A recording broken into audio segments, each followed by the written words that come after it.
জয়নগরটা আমার পুরোপুরি চেনা এবং বর্তমান শাসক দলের পাততলা থেকে মাটি সরে গেছে। বিশেষত গত পঞ্চায়েত ভোটে 2018 পঞ্চায়েত ভোটে ওরা যা করেছিল সেটাও একটা নজিরবিহীন সন্ত্রাস, এবং 2023 পঞ্চায়েত ভোটে যা করেছে সে বিশ্বের সর্বকালীন সন্ত্রাসের রেকর্ড ছাড়িয়ে গেছে, রেকর্ড মাত্রা ছাড়িয়ে গেছে। সুতরাং শাসক দল জনবিচ্ছিন্ন হয়ে গেছে, জনগণ তাদেরকে আদৌ আর নিচ্ছে না। আমি শাসক দলকে দেখে কোনো রকম তাদের ভোট বা তাদের লোকজন, তাদের ভোট ব্যাংক ইত্যাদি এসব নিয়ে আমি কোনো রকম চিন্তিত নই। যদি কেন্দ্রীয় বাহিনী ঠিকমতো ভোট করায় তাহলে শাসক দল একেবারে জনগণ থেকে একেবারে বিচ্ছিন্ন হয়ে যাবে, জনগণ তাদের বিরুদ্ধেই ভোট দেবে। এই প্রার্থী ঘোষণা হওয়ার পর থেকে আমার কাছে অসংখ্য ফোন এসেছে এবং তারা স্বতঃস্ফূর্তভাবে তারা আইএসএফের হয়ে কাজ করবে, অসংখ্য ফোন এসেছে। আমাদের কর্মীরা যেমনি, কর্মীদের বাইরেও বহু মানুষ তারা ফোন করেছে এবং বিশেষত সমস্ত স্তরের মানুষ তারা নওশাদ সিদ্দিকীর এই রাজনৈতিক আদর্শকে তারা শ্রদ্ধা জানায় এবং মনে প্রাণে তারা মেনে নিয়েছে এবং তারা আইএসএফ তারা মনে প্রাণে মেনে নিয়েছে। আপনি প্রতিদ্বন্দ্বিতা করবেন ইন্ডিয়ান সেকুলার ফ্রন্ট, আপনার উপরে ভরসা করেছেন, কি বলবেন? হ্যাঁ, আমার উপরে ভরসা করেছেন, এর জন্যে আমি তাদের কাছে কৃতজ্ঞ। আমাদের দলের চেয়ারম্যান এবং আব্বাস সিদ্দিকী সাহেব আমার উপরে ভরসা করেছেন। প্রার্থী হওয়ার অন্যান্য অনেক মানুষ ছিল, কিন্তু তাদেরকে বাদ দিয়ে আমার উপরে ওনারা ভরসা করেছেন, এর জন্যে আমি তাদের কাছে কৃতজ্ঞ।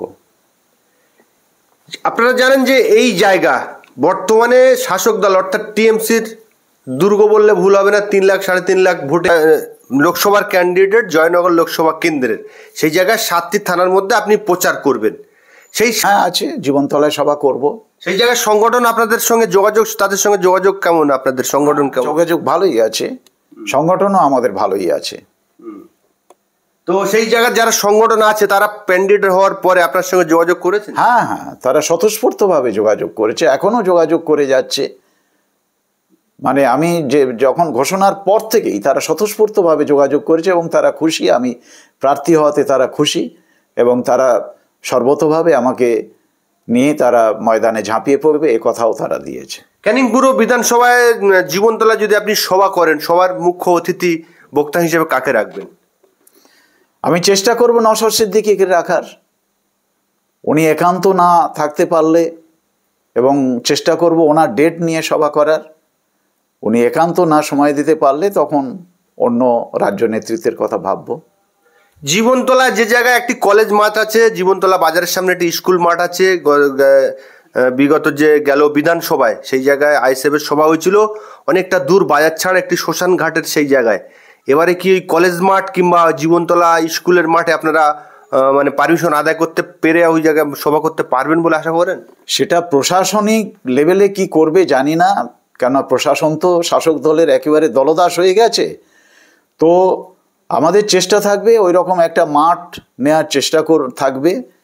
তো প্রশাসনের উপরে নির্ভর করবে। আমরা আইন সংবিধান মেনে কাজ করি, আমরা আইন নিজের হাতে তুলে নেব না। এখন তো নির্বাচন কমিশনার হাতে সব কিছু।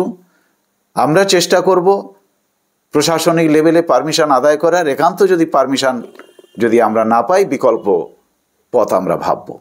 এই যে 7টি থানা নিয়ে আপনার জয়নগর লোকসভা কেন্দ্র, সেই জয়নগর লোকসভা কেন্দ্রের মধ্যে কোনটাকে আপনাকে রাফ অ্যান্ড টাফ বলে মনে হয়? কোন থানাটা? ক্যানিং পূর্ব। কেন ক্যানিং পূর্ব এরকম মনে হয়? ওখানে তো পশ্চিমবঙ্গের সেরা ডন ওখানে আছেন, শওকত মোল্লা। তাকে তো মুখ্যমন্ত্রী প্রকাশ্য সভায় বলেছেন, তুই তো রাত দিন শুধু বোমা বাঁধিস। রাজ্যের মুখ্যমন্ত্রী প্রকাশ্য সভায় তারই একজন এমএলএকে বলছেন, তুই তো রাত দিন বোমা বাঁধিস।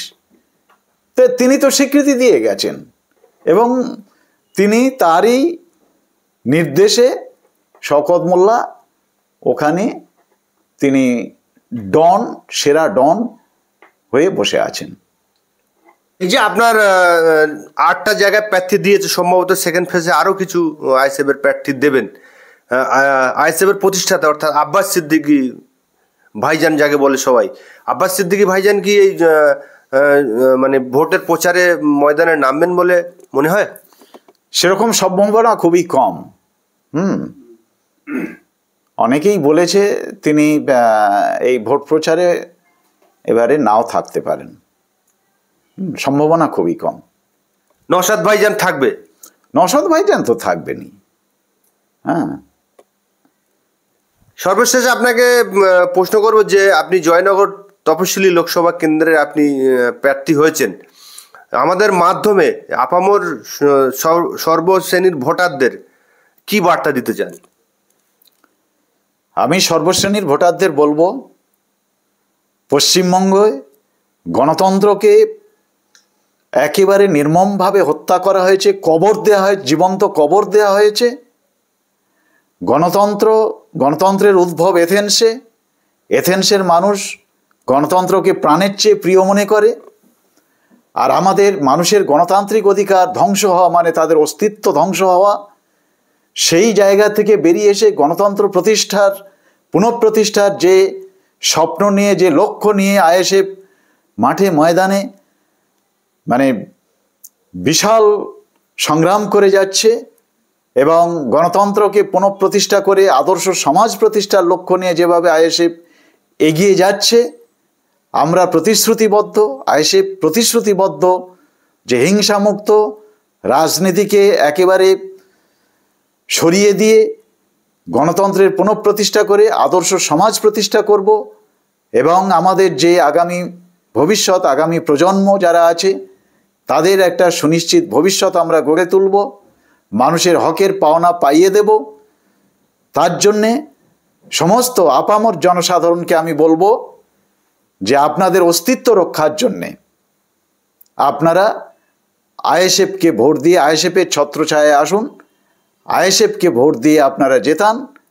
আইএসএফ যেমন পশ্চিমবঙ্গে 294 জন এমএলএর মধ্যে একা নওশাদ সিদ্দিকী যে বিরোধী ভূমিকা পালন করে একটা আদর্শ বিরোধী নেতার তিনি তকমা আদায় করেছেন, সেইভাবে পার্লামেন্টে আমাদের প্রতিনিধি পাঠিয়ে সেই আদর্শ বিরোধিতা, গণতন্ত্রে বিরোধিতাই হচ্ছে মূল কথা, বিরোধী দলের বিরোধিতা, জনবিরোধী নীতির বিরুদ্ধে বিরোধিতা, সেটা প্রতিষ্ঠা করা উচিত। আমরা বিগত মোদী সরকার ক্ষমতায় আসার পর থেকে দেখেছি 2014 সাল থেকে যে পশ্চিমবঙ্গ রাজনীতির জন্ম দিয়েছে, যেখান থেকে হীরেন মুখার্জিদের মতো পার্লামেন্টেরিয়ান গেছে, তারা পার্লামেন্টকে কাঁপিয়ে দিয়েছে।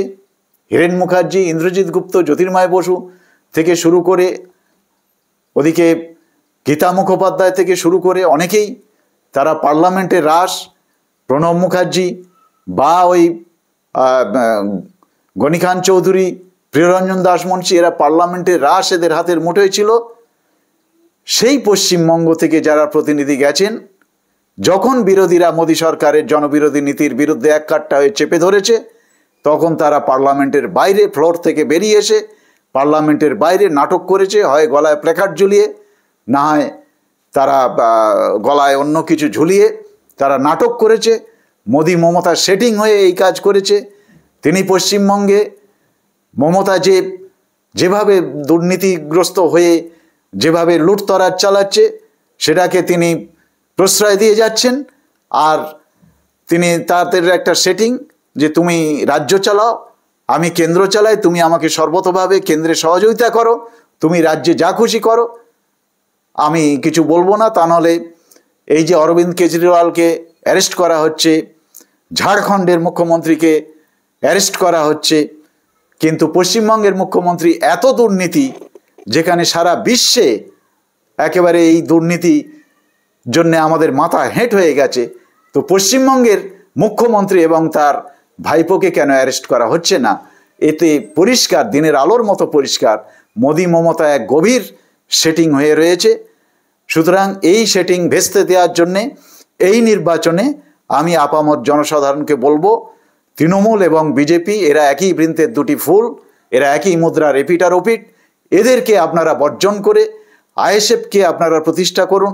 আইএসএফ আপনাদের সাংবিধানিক অধিকার প্রতিষ্ঠা করবে, আদর্শ সমাজ প্রতিষ্ঠা করে আপনাদের সন্তানদের ভবিষ্যৎ করে। আমি নতুন নই, আমি 2004 সালে জয়নগর পার্লামেন্ট কেন্দ্রে আমি প্রার্থী ছিলাম বহুজন সমাজ পার্টির হয়ে। জয়নগরটা আমার পুরোপুরি চেনা এবং বর্তমান শাসক দলের পাততলা থেকে মাটি সরে গেছে। বিশেষত গত পঞ্চায়েত ভোটে 2018 পঞ্চায়েত ভোটে ওরা যা করেছিল সেটাও একটা নজিরবিহীন সন্ত্রাস, এবং 2023 পঞ্চায়েত ভোটে যা করেছে সে বিশ্বের সর্বকালীন সন্ত্রাসের রেকর্ড ছাড়িয়ে গেছে, রেকর্ড মাত্রা ছাড়িয়ে গেছে।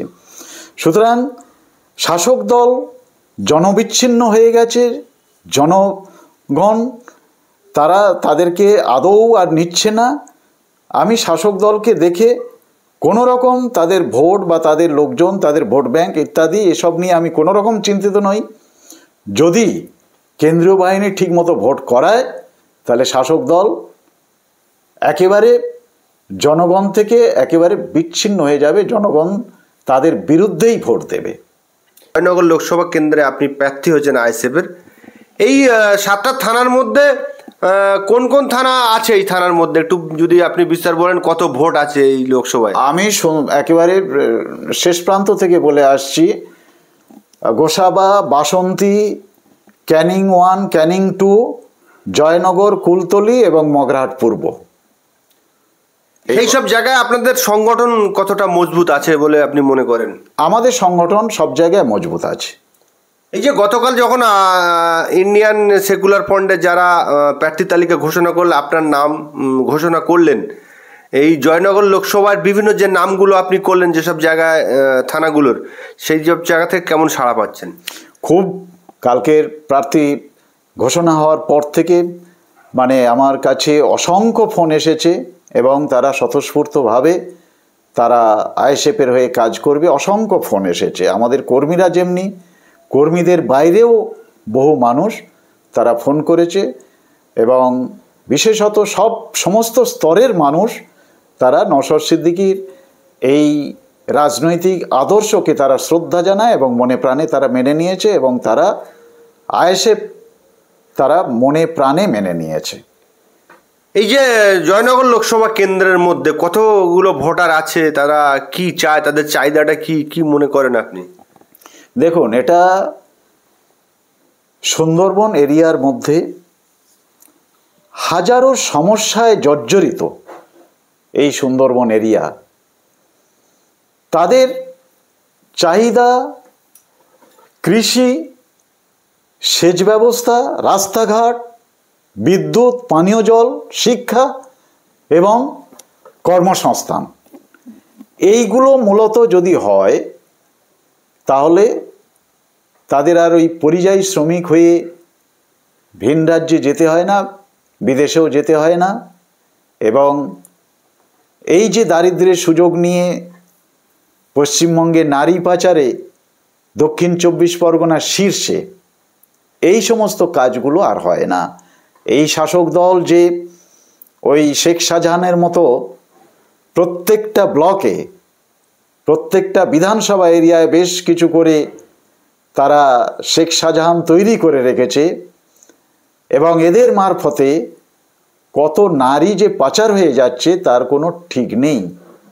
এই সমস্যাগুলো জোরালো সমস্যা রয়েছে এবং শাসক দলের তৈরি সমস্যা, যার জন্যে শাসক দলের যিনি এমপি ছিলেন তিনি এই রকম একটা সমস্যা সংকুল এরিয়া থেকে এবং বিশেষ করে অনগ্রসর শ্রেণীর মানুষ অধ্যুষিত যে এলাকা থেকে তিনি জিতে পার্লামেন্টে গেলেন, সেই পার্লামেন্টে তিনি এদের কোনো সমস্যা এ যাবৎ তুলে ধরলেন না। এটা হচ্ছে সবচেয়ে দুর্ভাগ্যের বিষয়।